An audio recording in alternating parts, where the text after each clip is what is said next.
Información precisa, completa, veraz, objetiva e independiente. Directo a tu pantalla. Radio Caracas Radio presenta Voz de América. El Consorcio Internacional de Periodistas de Investigación, ICIJ por sus siglas en inglés, dio a conocer los resultados de una extensa indagación en la que se exponían las actividades de más de 300 políticos en activo y retirados, además de personajes de gran relevancia pública que utilizaban empresas en paraísos fiscales con el objetivo de evadir impuestos y otros gravámenes. La investigación también pone el foco en algunos exfuncionarios del chavismo que utilizaron este entramado financiero para esconder miles de millones de dólares, tal y como lo explica la periodista Brenda Medina, que forma parte del equipo investigativo de ICIJ. En algunos casos están acusados un montón de venezolanos de guardar a través de estas estructuras y en cuentas de bancos en Europa dinero que fue prácticamente robado de las arcas de Venezuela, un país que estaba en crisis. Las sociedades instaladas en paraísos fiscales que ofrecen una tasa impositiva baja, con un total secretismo, permitieron a las altas figuras del chavismo poder actuar con total impunidad en el resto del mundo. Todos estos reportes han salido de cuestionamientos sobre cómo se hicieron ciertos exfuncionarios públicos venezolanos millonarios, cómo compraron mansiones en Europa, se gastaron dinero en caviar, en botellas de vino de $10,000. Los periodistas que han trabajado en esta investigación han podido dar con algunas identidades gracias a la filtración de datos. Si no llega a ser por eso, hubiese sido imposible dar con las personas que están detrás de esas empresas, porque en muchos casos se utilizan nombres de testaferros que nada tienen que ver con esas compañías. Anthony Belchi, Voz de América, Miami. El tránsito peatonal por el puente internacional Simón Bolívar, uno de los pasos que comunican al estado Táchira en Venezuela con el norte de Santander en Colombia, no ha sido restablecido a pesar de que el gobierno del presidente Nicolás Maduro anunció la apertura comercial de la frontera a partir del martes. En conferencia de prensa, la gobernadora del Táchira, Lady Gómez, calificó el anuncio del gobierno como un falso positivo. No hay libre tránsito en los puentes, solo hay un paso humanitario limitado, y digo limitado porque queda a discrecionalidad del funcionario de la Guardia Nacional que se encuentre de turno, es decir, quien califica si la persona realmente está enferma, amerita una patología que permita el paso hacia Colombia. La gobernadora Gómez asegura que las autoridades venezolanas llevan a cabo un cálculo político electoral ante las elecciones regionales y municipales que serán celebradas el 21 de noviembre y denunció que la obstaculización de los pasos fronterizos ha provocado tragedias familiares. Por obligar a la gente a pasar por el río Táchira. Muertes de familias tachirenses cada vez que el río Táchira crecía y no le permitían pasar a la gente por el puente. Familias ahogadas en el río Táchira cada vez que ustedes no le permitían por condiciones humanitarias pasar por ese puente a través de esos contenedores que usted puso allí en el 2019. En tanto, medios locales han reportado que los contenedores desplegados desde 2019 en el puente internacional Francisco de Paula Santander, otro de los pasos fronterizos, no han sido removidos, pero estiman, citando a funcionarios municipales, que podría ocurrir el viernes. Carolina Alcalde, Voz de América, Caracas. Políticos de oposición en El Salvador consideran necesario que la Fiscalía investigue el caso de los expresidentes del país, Alfredo Cristiani y Francisco Flores, este último ya fallecido, quienes aparecen entre los exfuncionarios latinoamericanos que operaron empresas en paraísos fiscales y que forman parte de una investigación realizada por el Consorcio Internacional de Periodistas. El ministro de Hacienda, Alejandro Zelaya, dijo que con carácter previo a la publicación ya se había iniciado una investigación. La unidad de repatriación de evasión fiscal ya persigue la UREF, que fundamos en el Ministerio de Hacienda durante nuestra gestión hace cerca de un año y medio que impulsamos esta unidad, ya investiga estos casos de evasión a través de paraísos fiscales.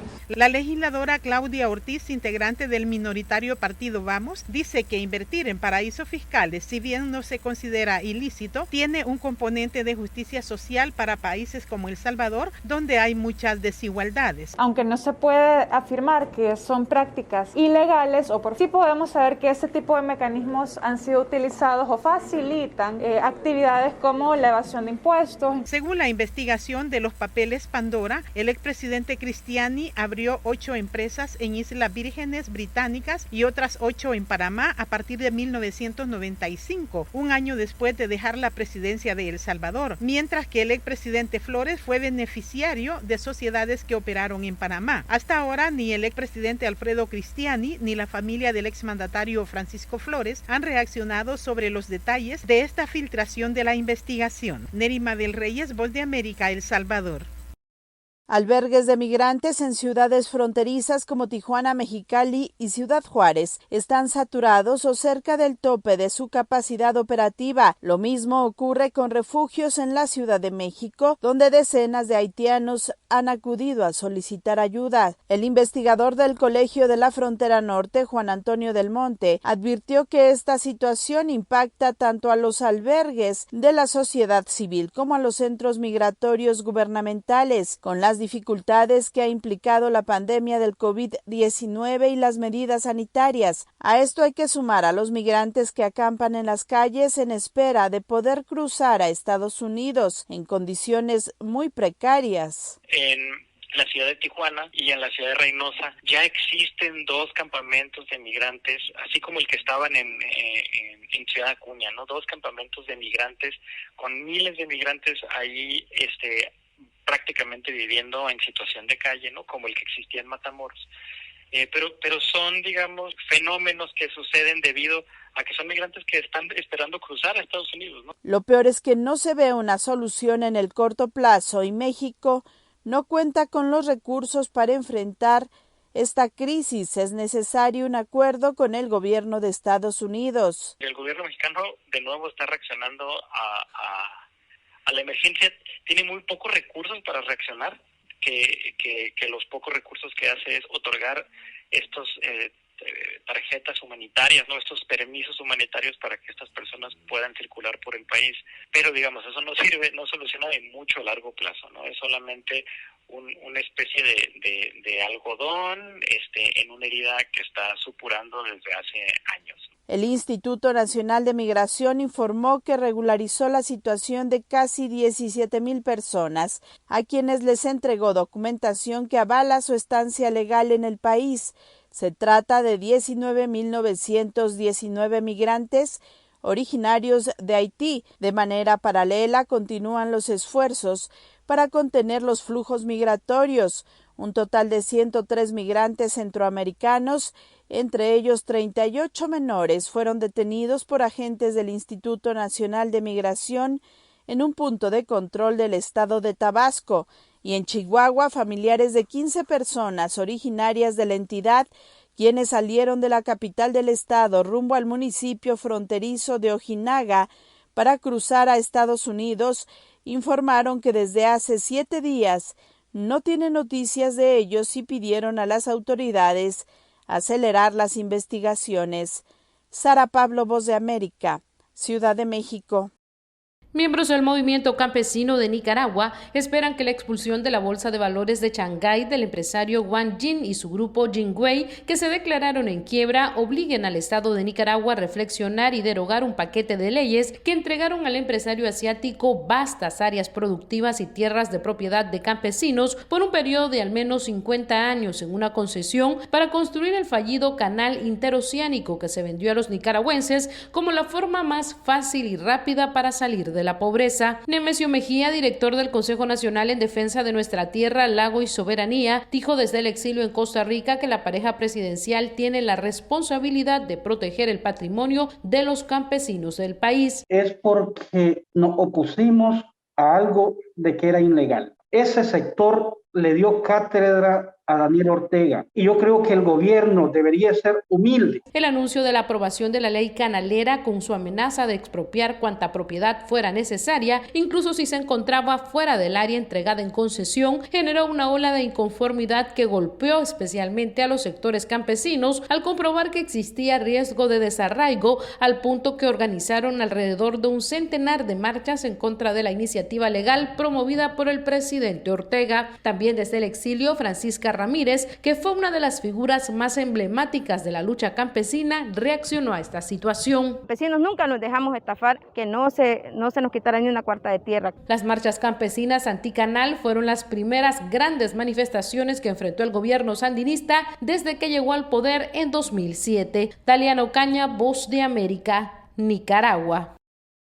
Autoridades en Chile confirmaron la detención de una banda internacional de traficantes de personas que, según información recogida, serían los responsables de haber movilizado a por lo menos unos 1.000 inmigrantes haitianos, incluidos a sus hijos chilenos y a menores solos con rumbo a Estados Unidos. El grupo también está acusado de introducir personas ilegalmente en Chile. La policía dijo que mientras realizaban los arrestos en el norte del país, se encontraron con 57 migrantes colombianos y venezolanos que acababan de llegar de Perú, y resaltaron que la red estaba dirigida por un haitiano y que también incluía a personas de Perú, Paraguay, Venezuela y Chile. El jefe de la Brigada de Trata de Personas de la Policía Metropolitana en Chile, Giordano Lanzarini, explicó detalles del operativo. La investigación comienza por una posible sustracción de menores, de niñas y niños de menos de 5 años, pero después establecimos que todos estos que eran hijos de haitianos iban rumbo a Estados Unidos vía terrestre con sus 2 padres o en algunos casos solo con uno de sus padres. Ahora, como les dije, ellos pasan por una ruta migratoria considerada como una de las más peligrosas del mundo. Lanzarini dijo que no tenía una cifra precisa de cuántos migrantes han ingresado a Chile, pero estiman que entre 50 a 60 personas ingresan cada día, y resaltó que los arrestos fueron una operación conjunta con Interpol. Lanzarini añadió que tiene información de que muchos de los menores quedaron solos por el camino y no precisó el número que llegaron a México o a Estados Unidos, o si fueron deportados a Haití. Los niños cuyos padres son haitianos nacieron en Chile y tienen su ciudadanía, y el jefe de la policía agregó que algunos de los migrantes eran abandonados en la ruta y muchas veces fueron víctimas de delitos. Miles de migrantes haitianos empezaron a abandonar Chile a partir de 2019 y la mayoría lo hizo al no obtener documentos de identidad en el país suramericano y porque no tenían un contrato de trabajo estable y lo rechazaban en muchos empleos. En lo que va del año, ingresaron a Chile 2.444 haitianos y se fueron 3.534, según cifras oficiales citadas por el Servicio Jesuita Migrante, que refiere de enero a julio, 23.673 migrantes entraron por pasos no habilitados del norte chileno. Héctor Contreras, Voz de América, Washington. Una ex empleada de Facebook compareció ante una comisión del Senado estadounidense para denunciar a la empresa por sus plataformas sociales, que son una amenaza para los niños y alientan la polarización, y enfatizó en que los directivos de la compañía para la que trabajó por varios años se niegan a hacer cambios porque valoran más las ganancias que la seguridad. Frances Haugen, quien se desempeñó como científica de datos, declaró el martes ante la Subcomisión de Protección del Consumidor del Senado y acusó a la empresa de tener conciencia de los daños aparentes que causa Instagram a algunos adolescentes y de ser deshonesta en su lucha pública contra el odio y la desinformación. El liderazgo de la empresa sabe cómo hacer que Facebook e Instagram sean más seguros, pero no hará los cambios necesarios porque han puesto sus astronómicas ganancias ante la gente. Se necesita la acción del Congreso. Haugen respaldó sus declaraciones con miles de páginas de documentos de investigaciones internas que copió clandestinamente antes de dejar su empleo en la unidad de integridad cívica de la empresa, y además denunció que investigaciones del propio Facebook revelan que la plataforma amplifica el odio, la desinformación y el malestar político, y que la empresa oculta lo que sabe. Haugen también hizo referencia al apagón que sufrieron las aplicaciones de Facebook, Instagram y WhatsApp en esta semana. No sé por qué cayó, pero sé que durante más de 5 horas Facebook no se usó para profundizar las divisiones, desestabilizar las democracias y hacer que las jóvenes y las mujeres se sientan mal por su cuerpo. El panel del Senado está estudiando la forma en la que Facebook utiliza la información de sus propios investigadores sobre Instagram, que podría indicar que perjudica a algunos de sus usuarios jóvenes, niñas en particular, pero a la vez ha minimizado los impactos negativos. Según un estudio interno, más del 13% de los adolescentes dicen que Instagram agrava los pensamientos suicidas y 17% dice que agrava los trastornos de la alimentación. John F. Burnett, Voz de América, Washington. París acoge hoy la segunda y última jornada del encuentro de ministros de la Organización para la Cooperación y el Desarrollo Económicos, donde los jefes de la diplomacia de 38 países miembros se dan cita para sumar esfuerzos en la lucha contra la crisis climática y la compleja tarea de promover un futuro sostenible, inclusivo y equitativo. Bajo el eslogan Mejores políticas para mejores vidas, la organización, en colaboración con una importante variedad de gobiernos, trabaja para establecer estándares globales y proponer nuevos caminos a diferentes retos sociales, económicos y medioambientales, entre los que también se incluye la crisis de la pandemia del COVID-19, que continúa causando estragos en los sistemas sanitarios y económicos de varias naciones. Por su parte, el secretario estadounidense de Estado Antony Blinken aprovechó su participación para remarcar la importancia de mejorar y reconvertir las infraestructuras a fin de proteger el medio ambiente y fomentar la igualdad de condiciones. La infraestructura es fundamental para el crecimiento económico, especialmente ahora que el mundo trabaja para recuperarse de la crisis causada por la pandemia del COVID-19. Puertos, aeropuertos, carreteras, trenes, acceso a Internet, cada uno es un pilar para el comercio global, la conectividad y las oportunidades. Además, Blinken destacó la importancia de ser intencionales a la hora de edificar estas infraestructuras, teniendo en cuenta los desafíos actuales. Está directamente relacionada con la crisis climática. La infraestructura diseñada y construida de manera sostenible puede reducir significativamente las emisiones globales de carbono, y la infraestructura diseñada para ser resiliente puede soportar mejor las inundaciones, los incendios, las temperaturas récord y las tormentas más grandes y más frecuentes causadas por el cambio climático que desafortunadamente todos nosotros estamos experimentando en nuestros países últimamente. Blinken también señaló problemas que deberían ser solventados con urgencia, y es que aún ahora miles de millones de personas no tienen acceso a carreteras o agua limpia, servicios esenciales para el bienestar de las personas. Mientras las potencias más ricas del mundo trabajan para remodelar sus infraestructuras creadas décadas atrás, otros ni siquiera cuentan con los medios técnicos básicos para el día a día, una realidad que deja en evidencia la gran brecha de desigualdad presente en el planeta. Judith Martín Rodríguez, Voz de América.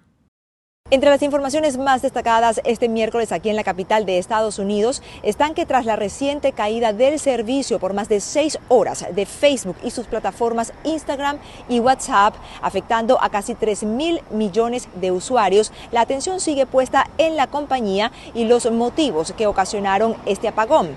Si bien la empresa todavía no ha dado razones, la ex empleada Frances Haugen compareció ante el subcomité de comercio del Senado, donde acusó a Facebook de colocar en primer plano su crecimiento tecnológico para potenciar sus ganancias en lugar de la seguridad de sus clientes.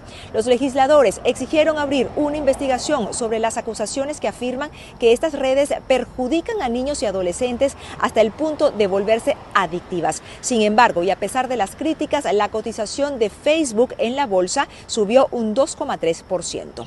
En otros temas, beneficiarios del estatus de protección temporal protestaron ante la sede del Partido Demócrata aquí en Washington contra lo que consideran que es el incumplimiento de las promesas de la actual administración en materia de reforma migratoria y la posibilidad de una vía a la residencia de Estados Unidos. A medida que avanza el año legislativo, los tepecianos están preocupados de que al llegar el próximo año electoral, la agenda se centre más en los comicios y no haya lugar para discutir los temas relacionados con su estatus. En días recientes fracasó un intento de incluir en el paquete legislativo de la ley de presupuesto un apartado para ofrecer un acceso a la residencia permanente a los inmigrantes que tengan TPS y DACA. Y finalmente, un nuevo estudio revela que la vacuna contra el COVID-19 de 2 dosis desarrollada por Pfizer y BioNTech es efectiva en 90% para evitar la hospitalización hasta al menos 6 meses después de recibir la segunda dosis. Investigadores de Pfizer y el Consorcio de Atención Médica Kaiser Permanente se basaron en los registros de aproximadamente 3,4 millones de personas entre diciembre del año pasado y agosto de este año. El estudio fue publicado en la revista médica The Lancet y afirma que la vacuna es 93% efectiva contra la variante Delta durante al menos 6 meses después de la segunda inyección. Por su parte, Johnson & Johnson va a pedir a la Agencia de Alimentos y Medicamentos, FDA por sus siglas en inglés, que apruebe una inyección de refuerzo de su vacuna anti-COVID hasta el momento de dosis única. Desde Washington les informó Natalie Salas Guaitero de La Voz de América.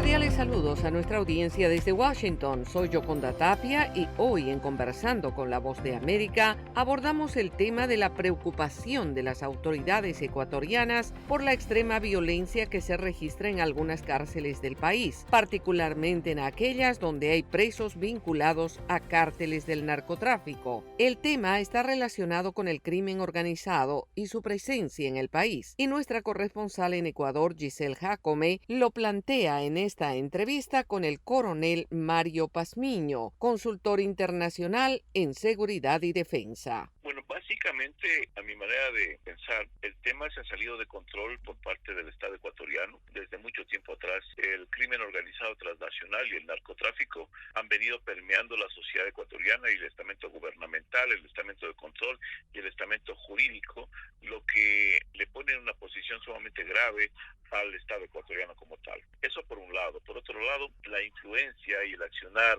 de carteles internacionales como el cartel Jalisco Nueva Generación, como el cartel de Sinaloa, indudablemente han movido el tablero del crimen organizado en la región y especialmente en Ecuador. Y estas dos estructuras mexicanas han venido a explotar ciertas debilidades que había en territorio ecuatoriano y contrataron o tercerizaron esta relación con megabandas que operan especialmente en la costa ecuatoriana. Megabandas que se encargan de proteger los centros de acopio, las plataformas internacionales de distribución, las rutas que van o por donde se traslada la actividad de narcotráfico. Y esto, a su vez, lo ha trasladado también hacia los centros carcelarios, en donde se da una lucha intestina contra los mismos grupos o estas megabandas por el control de los pabellones. Pabellones que están ligados directamente a la actividad de corrupción que existe al interior de los centros carcelarios, en donde están involucrados la policía, donde están involucrados los guías penitenciarios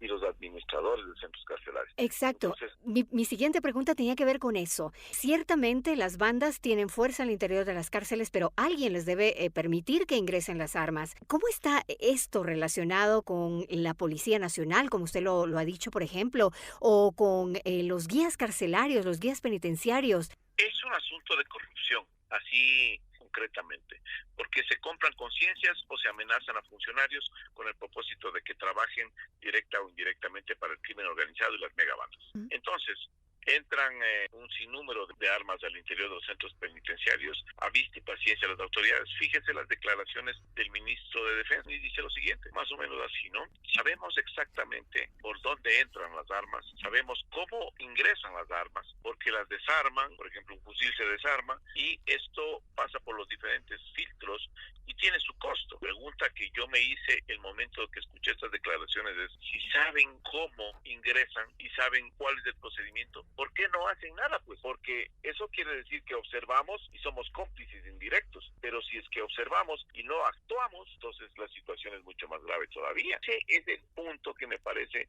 que tiene que abordarse, o sea, la corrupción enquistada en todos los estamentos. Por eso yo he propuesto al gobierno nacional que sea la Policía Nacional quien se haga cargo temporalmente por 1 año y medio a 2 años de todos los centros carcelarios hasta restablecer el orden y hasta restablecer la paz al interior de estos centros carcelarios. Pero una cosa es la parte operativa, que es lo que va a hacer la policía, y otra cosa diferente es la administración.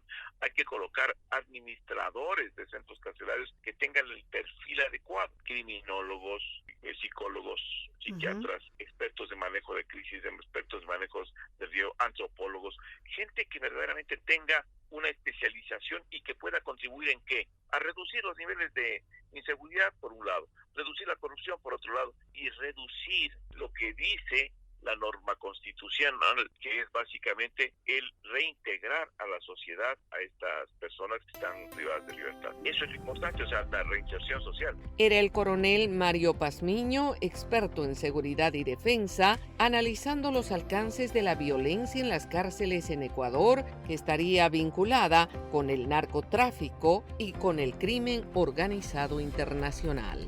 Esto fue Conversando con la Voz de América.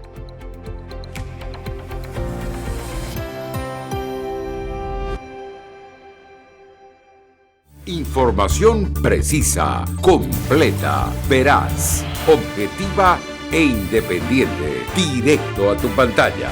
Voz de América en RCR 750.